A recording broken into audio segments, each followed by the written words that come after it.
þarna, lykilmaður og hvað, aðstoðarþjálfari? Já, Jónína var að byrja aftur eftir 3 ára pásu, þannig að hún var bara fengin til að þjálfa með pappa sínum og spila með. Og meina hún er greinilega, hún er svona að draga vagnin, sýnist mér svona allavega í þessum fyrstu 2, hún er allavega lang stigaðist. Já, hún hefur verið svona draga vagnin hingað til, en vonandi eru fleiri stelpur þarna sem að koma til með að stígu upp. Okkur vantar að fá fleiri inn í sóknarleikinn og Ísabel átti rosalega flotta spretti núna, Ísabella Lena.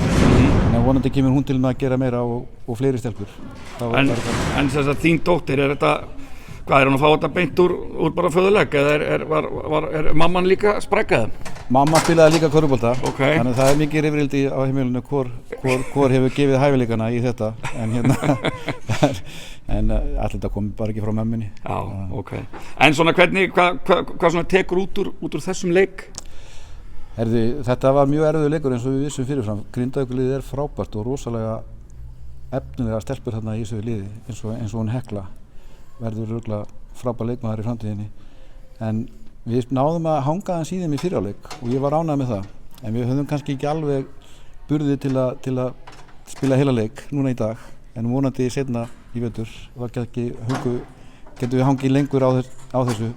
Og hvað bara vantaði þá upp á, úthaldi eða hvað? Það vantaði bæði úthald og kannski bara einhver gæði? Aðeins meiri gæði, já. Aðeins meiri hítni og aðeins meiri baráttu. Þótt að baráttan hefði verið góð í fyrri hálfleik, þá vantaði hana aðeins í seinni hálfleik. Það náðist ekki að halda áfram.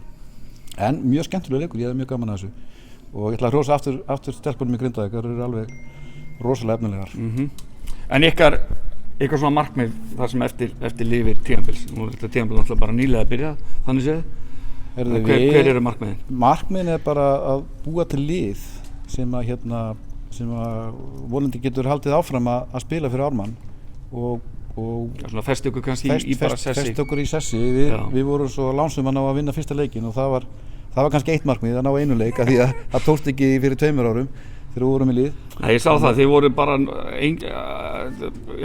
24 töp, þannig að það er 0% sigurhlutvall ef mér skjáttlast ekki. Já. En svo voru þið bara með 100% rekord fram eftir öllu hausti og fram á nýtt ár. Var það ekki góð tilfinning? Jú, það var frábær tilfinning. Það var öðruvísi tilfinning heldur en 0%. Já. En þannig að, vonandi náum við bara fleiri leikjum. Þetta er og bara bæta okkur hægt og bítandi og bara... Bæta okkur hægt og bítandi og það deildin sýnist mér vera bjóða upp á ýmislegt. Það er mörg liða svona í þróun þarna í þessari deild, þannig að það verður örugglega margir spennandi leikir, þannig að ég held þetta verði bara mjög gaman. Svona kannski þessi, 3-4-5 lið sem að verða þarna kannski ofar og þá hinn, þannig að þessi neðri þið getur kannski fara að reyta eitthvað þar dálítið. Ég er alveg viss að verði, eins og þú sagði, það er einhver 3-4 lið sem eru svolítið á undan, Grindavíkur er eitt af þeim, síðan eru þarna lið sem að verða örugglega að stela sigurum frá hvort öðru, ég er alveg viss um það. Vonandi fyrir okkur.